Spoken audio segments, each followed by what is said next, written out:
All right, guys, we got another maintenance item to take care of today, and you'll see here real quick as to what it might be. We're gonna replace the trunk struts today. Let's do it.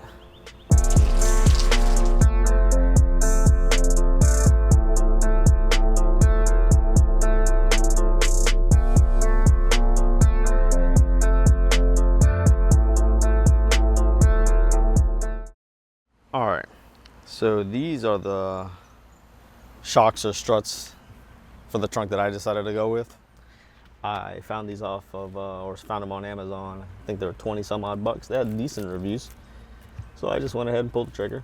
Again, it's a trunk strut. I don't know how easy it is to get these wrong or how hard it is to get them wrong.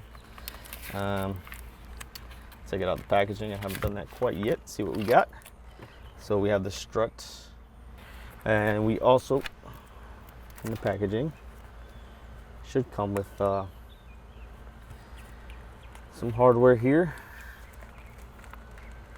What do we got? What do we got? Kind of tough to take out. All right. We also got a little bolt and a washer. All right. Let's start diving into this thing. All right, so right now what I'm gonna do is I'm gonna pull back on this this cover here, and what it should do is then expose the struts that are behind here that are helping prop up, or pretending to help prop up my trunk, if you will. So let me see. Yeah, it looks like there's these little clips here. Yeah, you just pull right back.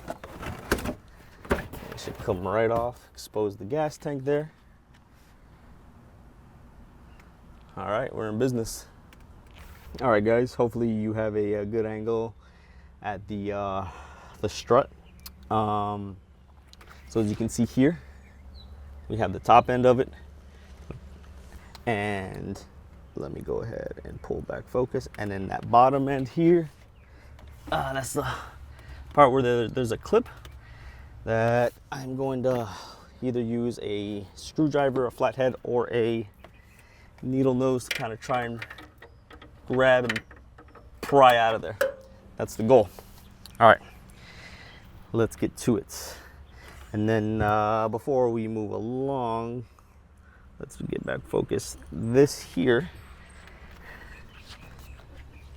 this is held on by 12, I believe. Yeah, it fits a little loose, but we're gonna try the 12 and see how that works out for us. All right, let's get to it.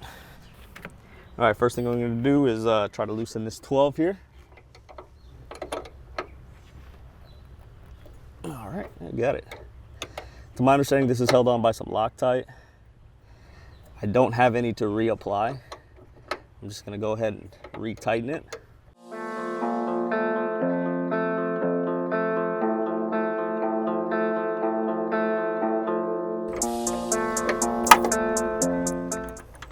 All right, now that we got that removed, let's go ahead and see if I can take this out here.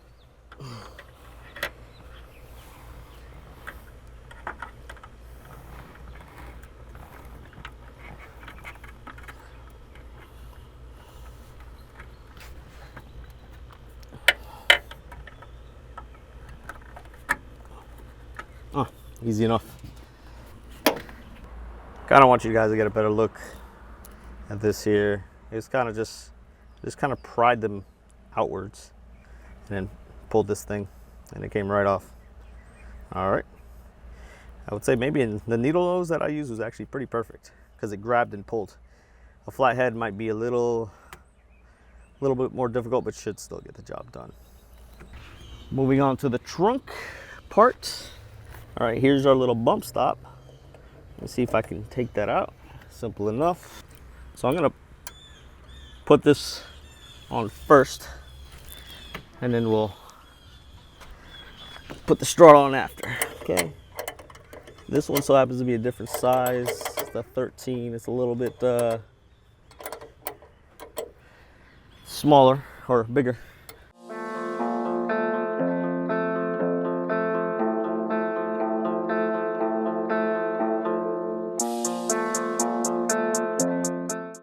All right, now we got this on.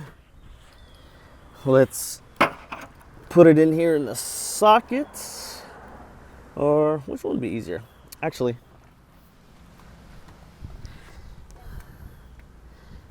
let's move the camera.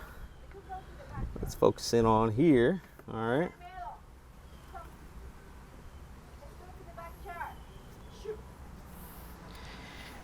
And let's get the bottom end on first. All right. Okay.